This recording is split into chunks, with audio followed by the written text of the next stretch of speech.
uripo chokudya kusenipo masikati nemanheru manheru munogara makazonga senge muri kumba kwenyu muchiona TV kana mauya ikoko tendera zvako mukadzi wako kuya ikoko tendera zvako murume wako kuya ikoko chikonzero varume kwavo vakadzi kwavo asi kuye basa ndopanosangana but inzwai zviri kwatiri manje kuti uzive pazvinhu zvese izvi zvimwe zvese vangatevedzera asi pane zvavasingakwanisi kutevedzera zvakafanana nenhamba ichitukwa munyika yeZimbabwe mumwe nomwe ane nhamba yake yakasiyana nevamwe munotibata panhamba inoti 0775 243 364 0775 243 364 nedzimwe dzinoti 0715 210 457 0715 210 457 the managing director hutungamirira kuti hutekwa-tekwa hativanzi chikonzero hakubirwi vanhu zvinenge zviriko musati maenda kuna managing director please chokwadi pane slogan iri panapa ove huru dzodyira kana kwavira chokwadi izvo zvinoreva nezvekuti mushina yatiri kutaura ndeyebasa vanhu vose vauya pano vanotaura kuti vasina mabasa vanoitei mufaro kwamore vanhu vakangogara achipota nemadziro kudhiemara hatinene kuti wakapasa o level kana kuti hauna kupasa hatinenge mupfupi kana murefu hapana asingagoni kufambisa mushina nekuti mukuridama kudodomu kudzura bhowa kumuka haizi kosi kana zvituna zvinomuka pane slogan iri panapa tikadhiemara moti mushina yebasa tikadhiemara mushina yemari nokuti basa ichi imari tikati mushina yemari moti chi dhiemara back to back na Jamaica venga dhiemara mishina yemari dhiemara mishina yemari dhiemara mishina yemari mishina yemari dhiemara musaenda kunogona nababa Isabel kwanzi kune zvikwambo izvo nyaya iripo ndeyekuti chikuru hakusi kufema chikuru kufunga munouya patende redu apo fungai kuti ko unoswera kwangotandara pamba mozopedzera pane ma-end marriages pane drug abuse wozoti kwanzi kweduwa kuna kana hwana akabudirira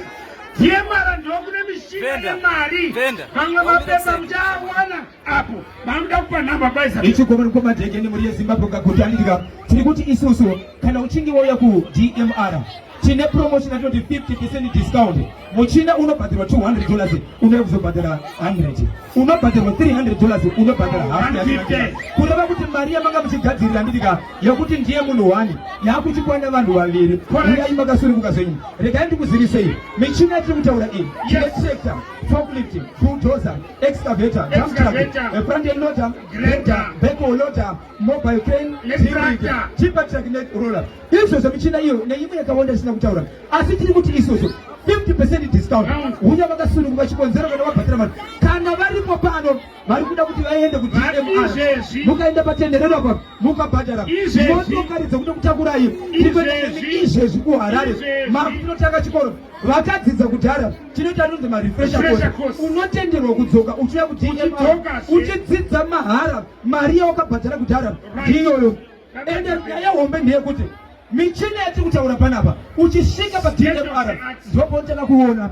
usaienda kusina kana badza nokuti michina yacho iripo. Baba Isabel, hama dzangu mhazha yembudzi haibvunzwi inoonekwa pamabvi chokwadi hachipfekedzwi hembe chinongoonekwa vanhu vari kuda mabasa saka chatawira pana ndechekuti uone basa Zimbabwe kuri kungovakiwa kurungodi gadzirwa kurungomainiwa iwe wakangoti vavava kouri papi chiuya tikudzidzise torai advantage yepromotion ye 50%. Baba waripo mwanasikana aripo 16 years and above hakuna mushina unonzwa ndewe mukadzi kana ndewe murume iyo mushina mushina ndinonzi baba serious apa ndiri serious panyaya iyoyo ndopanozi kwenye ndiri deke mubvara kwamore right ichokwaeaazizokurika kuti regai tipedzeri chiti izvo kana kuri mukati meguta rihara tinooneka panhamba 185 Willow Road pabulawayo paoffice number 1 Zimnet building opposite Palace Hotel pamutare tinowanikwa panhamba 12 Herbert Chitepo downtown masvingo tinowanikwa panhamba 16 Kitron Street Development College mukauya ikoko munotiwana dzimari dzenguva kunzvimbo yahauna kusvika but kwese kwawasvika mukangobata nhamba inoti DMR zvisinei kuti kumasvingo Harare kana kuti Gweru unokwanisa kudhairektwa uchiende kuva huyai makasununguka nokuti kuDMR ndiko kwamunokohwa mari. Baba Isabel wasirira kwedu kana mwana achiuya hausauya nemubhedha ikouya nejira nematoileti nesimbo dzokupfeka. Kana uchinzi wamuka sei unenge wakarara pamubhedha, kana usina kurara pamubhedha wakarara paground floor unonzi wasimuka sei. Uyai kune mamuka sei. Kana Jamaica vende here, Jamaica vende here. Ndiye wawanasiya baba Isabel, ndiye ari muno. Kana ari pano paputo nditika mukomana muchange muchimuona anenge achifamba nemine DMR. Ndichipedzesa nditika chakakosha ndechekuti muzive namba kuti mukwanise kuti tibatepa namba dzinoti 0775 243 364 namba dzinoti 0715 210 457 0778 260 666. Kwese kwa unoenda